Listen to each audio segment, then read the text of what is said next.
Bismillahirrahmanirrahim. Assalamualaikum warahmatullahi wabarakatuh. Alhamdulillah. Segala puja dan puji hanya milik Allah Subhanahu wa taala. Alhamdulillahirabbil alamin.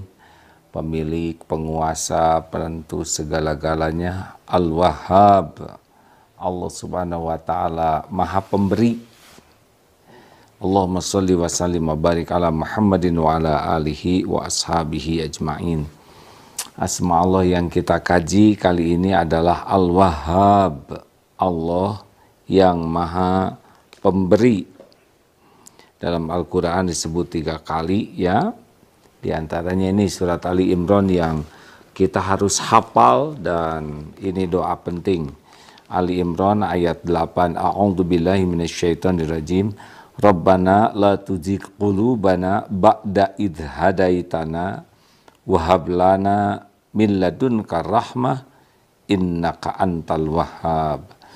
Mereka berdoa, Rabbana, ya Tuhan kami, la tuzigh qulubana ba'da idh hadaitana, janganlah engkau jadikan hati kami condong kepada kesesatan sesudah engkau memberikan petunjuk. Wahab lana min ladunka rahmah, dan karuniakanlah kepada kami rahmat, min ladunka rahmat dari sisimu. Innaka antal wahhab, sesungguhnya engkau adalah Maha Pemberi karunia. Ini kalau kita biasa doa ini, insya Allah Allah akan melindungi kita dari dicabutnya nikmat hidayah. Kita tahu bahwa doa yang paling banyak dibacakan Rasulullah, kata Ummu Salamah, adalah ya muqallibal qulub, wahai yang membulak-balik hati, tsabbit qalbi ala dinik, tetapkan hati ini dalam agamamu. Ini harus, karena bisa saja dicabut nikmat iman ini. Nah, yang di ujung ayat Ali Imran ayat 8, innaka antal wahhab. Nah, sesungguhnya engkau adalah Al-Wahhab, Maha Pemberi karunia. Doa Nabi Sulaiman juga sebetulnya begitu. Surat Shad ayat 35. Qala rabbighfirli wahabli mulkan la yambagi li ahadin min ba'di innaka antal wahhab. Ia berkata, rabbighfirli, ampuni ya Allah, ya Rabb, ampuni aku dan anugerahkanlah kepadaku habli mulkan, kerajaan yang tidak dimiliki oleh seorang jua pun sesudahku.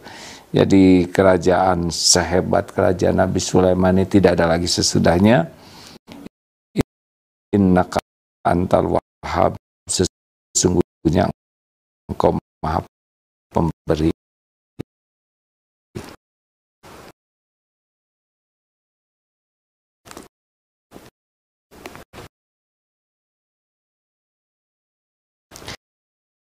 Al-Wahhab itu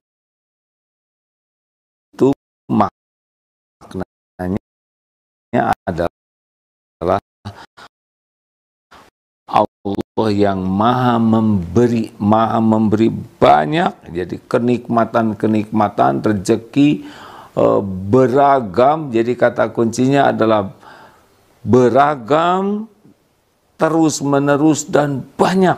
Jadi pemberian Allah itu banyak sekali, terus menerus dan sangat beragam. Allah Maha Pemberi karena segala-gala yang ada di jagat ini adalah milik Allah Subhanahu wa taala. Dan Allah memberi kepada siapapun. Ya, mau punya iman, tidak punya iman, Allah lah tetap pemberinya. Dan memberi sebelum meminta, bahkan sebelum terpikir apa yang mau diminta, bahkan sebelum ada pikiran itu sendiri. Karena waktu sel sperma bertemu dengan sel telur, dulu kita belum apa-apa, hanya baru 1 sel, tapi sudah diberikan oleh Allah petunjuk bagaimana sperma ketemu dengan sel telur, bagaimana berbelah. Ini pun dengan karunia Al-Wahhab, bagaimana sel demi sel itu berbelah dan ada rezekinya sehingga sel bisa berbelah, bagaimana terbentuknya jantung kita. Kita belum ada otak, boro-boro mikir otaknya saja belum jadi, tapi sudah diberi oleh Allah. Luar biasa ini hadirin. Jadi waktu kita masih sel saja sudah dicukupi, terus berbelah sehingga Allah berikan beragam nutrisi yang kita perlukan, yang kita tidak tahu kita perlu apa. Bahkan orang tua kita juga tidak tahu banyak tentang keperluan bagaimana kita menjadi janin yang sempurna. Al-Wahhab. Jadi Allah Subhanahu wa taala memberi, Maha Pemberi. Sebelum meminta, sebelum terpikir, bahkan sebelum pikirannya ada sudah diberi, dan terus menerus dalam jumlah yang sangat banyak dan beragam sampai kita meninggal nanti. Itu karunianya di dunia ini. Tapi ada karunia lagi, pada waktu meninggal diberi husnul khotimah, diberikan kelapangan kubur. Wah, tidak ada akhirnya. Nah saudaraku sekalian, Allah memberi kepada siapa saja yang Allah kehendaki, dan kalau Allah memberi maka tidak ada yang bisa menolak. Wa yuridka bi khairin fala radha li fadli yusibu bihi may yasha'u min ibadihi wa huwal ghafurur rahim. Allah beri kepada Allah, kalau Allah mau ngasih tidak ada yang bisa menolak. Dia sendiri tidak bisa menolak, orang lain tidak bisa menghalangi. Kalau Allah mau ngasih sesuatu kepada AA pasti sampai. Tidak ada yang bisa menghalangi, tidak ada yang bisa mencegah. Dan sebaliknya kalau Allah tidak memberi, maka tidak bisa didatangkan siapapun. Bergabung semua jin dan manusia, berkompakan mau ngasih sesuatu kepada kita, tapi Allah tidak menghendaki, maka tidak akan pernah sampai, tidak akan pernah terjadi. Karena memang Allah yang menguasai segala kejadian. Nah, yas'aluhu man fis samawati wal ard kulla yaumin huwa fis sya'n. Semua yang ada di langit dan bumi itu meminta kepada Allah, karena Allah pemilik, penguasa, penentu segala-galanya. Nah, rekan-rekan sekalian, jadi dengan demikian, mulai saat ini kita harus belajar untuk menghentikan hati ini berharap ke makhluk. Karena pemilik apapun yang kita inginkan adalah Allah. Mau apa saja, mau apa saja. Mau sehat, Allah penguasa tubuh kita. Mau rezeki, Allah yang memilikinya. Mau tenang, Allah yang membolak-balik hati. Mau jodoh, setiap jodoh Allah yang menentukan. Mau mudah, Allah yang melapangkan. Mau mau apa saja.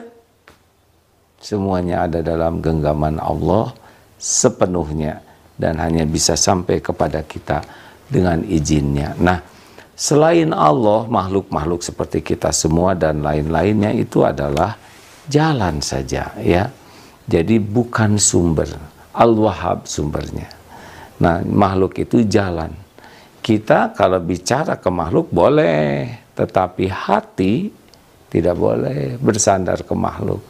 Bicara minta tolong ambilkan ini, tolong bantu saya mau pinjam uang, saya ingin mendapat bantuan, itu boleh kepada makhluk sepanjang memang menjadi harus kita melakukannya, ya. Karena ada orang tertentu yang sudah tidak mau juga bicara meminta kepada makhluk, ya. Tetapi tidak semua orang sampai ke tingkatan ini. Kalaupun kita harus bicara, tetap saja mulut saja bicaranya, tapi hati Allah yang Maha Memberi. Jadi bicara ke makhluk, misal ya kepepet mau pinjam uang, bisa bicara. Pak, saya dalam kesulitan, saya sangat perlu untuk membayar untuk kontrakan, saya mohon maaf, saya berniat pinjam uang. Nah, hati tidak boleh ke makhluk, hati ke Allah. Allah Maha mendengar, Allah tahu keperluan kita. Makanya sebelum meminjam uang, sholat 2 rakaat, ya Allah, sekiranya rezeki saya lewat beliau mudahkan, berikan ganjaran, sekiranya tidak lapangkan hati ini. nanti wah maaf ya saya tidak bisa bantu, tidak ada kecewa. Karena memang tidak bersandar kepada makhluk, bersandarnya kepada Allah. Kalau bersandar ke makhluk pasti kecewa. Jadi Allah tahu kalau hati kita sudah roja berharap ke makhluk, nanti Allah beri alarm, gelisah. Makin kuat kita berharap, makin gelisah. Makin sering terluka, makin sering kecewa karena berharap. Jadi kita bergaul rapat dengan makhluk tidak ada masalah, karena memang sunatullahnya kita bersama makhluk. Tapi hati tetap, kalau ngarep apa-apa harus ke Allah mintanya, karena dialah yang ud'uni astajib lakum, berdoalah padaku niscaya akan kukabulkan.